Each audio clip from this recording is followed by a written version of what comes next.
Budget એ ખાલી અર્થતંત્ર પૂરતો એ વિષય નથી, પ્રજાલક્ષી મુદ્દો છે આખો.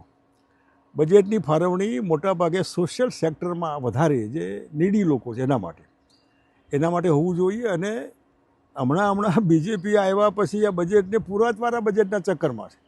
હંમેશા વિકસતા જતા અર્થતંત્ર માટે ડેફિસિટ ફાઇનાન્સ મસ્ટ હોય છે. ખાદ્ય પુરવણી એમાં કામમાં આવે જેથી દર વર્ષે એમાં એડ થતું જાય.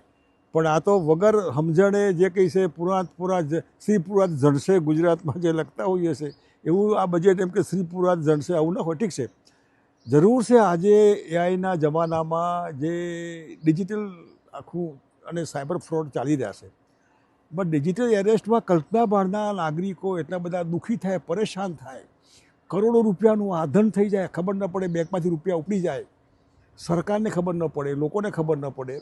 અને જે કંઈ સાયબર ફ્રોડ છે એ તો દિવસે દિવસે વધવાનું જ છે.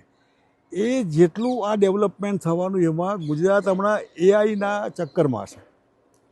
તો એઆઈને એટલું બધું ડેવલપ તમે કરો જેથી કરીને આ સાયબર ફ્રોડ અને ડિજિટલ એરેસ્ટની દુનિયામાં ફટાક લઈને વિધિન મિનિટ્સ ખબર પડી જાય કે ક્યાં શું થઈ રહ્યું છે.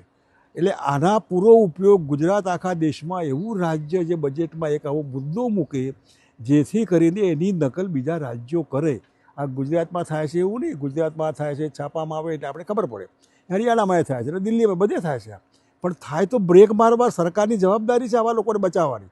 તો સરકાર ખાલી બજેટ મૂકે એટલું નહીં, બજેટમાં સ્પેશિયલ આવા એક્સપર્ટ લોકોનો ઉપયોગ કરીને એમના માધ્યમથી આવું એક સ્પેશિયલ ચેપ્ટર મુકાય જેથી કરીને આવનાર દિવસોમાં આવા ફ્રોડ ન થાય.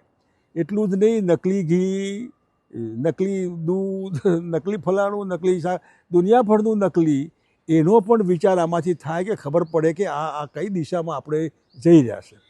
એની સાથે સાથે જે સૌથી ખરાબ નકલી જજ, નકલી વકીલ, નકલી ડાક્ટર, નકલી દવાઓ, માણસ જાત સાથે બહુ મોટો આ વિશ્વાસઘાત થઈ રહ્યો છે.